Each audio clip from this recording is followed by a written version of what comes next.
Hey everybody, today I'm going to show you how to prune a sucker on an indeterminate tomato plant. Okay, so to identify suckers, you first have to find the main growth stem.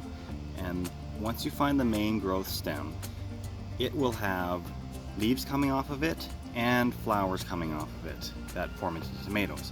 Now, in between the leaves and the main growth stem, kind of like in the crotch, so if you think of my thumb as the leaf and my index finger as the main growth stem, that in between, in the crotch of it, is where the sucker is going to form. I'm going to show you that right now here. So from the main stem, here's a leaf, and there is a sucker in there. It's a small one going up from the main stem. Again, leaf coming off, and here's another sucker. These ones have all been small so far. The next one here, this is a large one. So this is the main stem. Here's the leaves coming off of it. And in between, so remember the crotch. In the crotch, there is another sucker here. Now this will turn into another main stem if I leave it on there. But I don't want to leave it on because I have limited space. And if all these suckers grow into more main stems, the plant is going to become unmanageable. So I'm going to trim that off.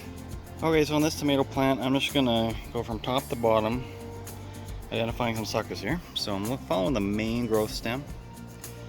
And there's one right here in the crotch. Pinch that off. Look at the next leaf here. There's nothing. The next one, nothing. Next leaf. In here is a small one. Actually, I'm not even sure if that was a sucker. Okay, so I missed a big sucker here. And this one, I would recommend cutting with pruners rather than pinching off. If I tried to pinch it off, I may accidentally damage the main plant. But small leaf. And then on to the next one here. So again, main growth stem, leaf coming off of it. This is the sucker. Snap that off.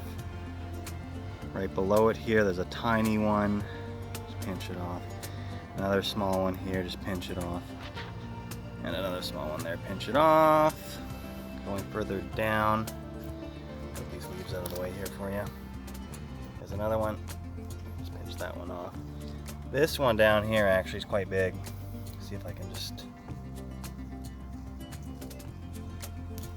pinch that one off there.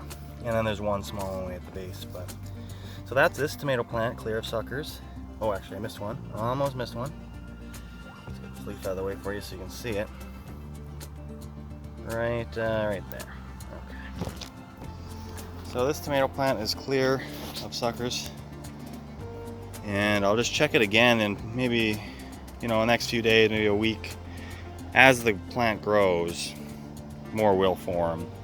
Sometimes they even do form where you just pinch them off. So just got to keep on top of it every few days, maybe every week, check on them.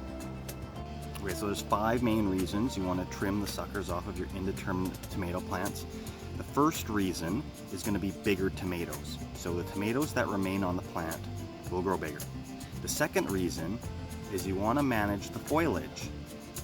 The indeterminate tomato plants will grow out of control if left unchecked. So by trimming the suckers, that will manage the foliage. Now, why do you want to manage the foliage? Well, the plant can fall over a lot easier if it's a lot heavier and has all that extra foliage. So by trimming the suckers, you manage that. The fourth reason is less likely to get disease or pests from touching the ground. This sort of relates to the fourth point with the heavy plant more likely to fall over. So if it's not touching the ground, less likely for disease or pests to crawl up into it and affect the tomato plant. The fifth reason is the tomato plant will dry faster if it gets wet. Tomato plants don't like being wet.